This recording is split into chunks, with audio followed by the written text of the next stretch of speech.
হিয়া ঈদ মুবারক বলো। ঈদ মুবারক সবাই। কি করতেছো? আমরা এখন ঈদের খাবার খাচ্ছি। পোলাও। আয়শা আসো, আসো আসো আম্মা আসো, আসো আসো, এখানে বসবা, এখানে বসবা। এই সব খাও।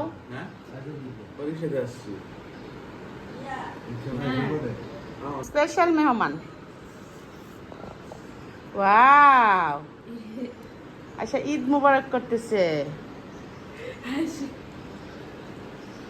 আয়শা বাবুর সাথে খেতে বসছো? এই যে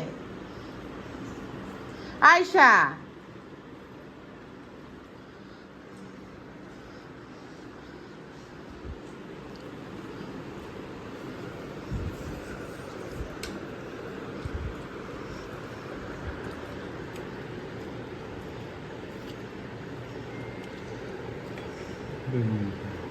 হ্যাঁ কালবাস কালবাস।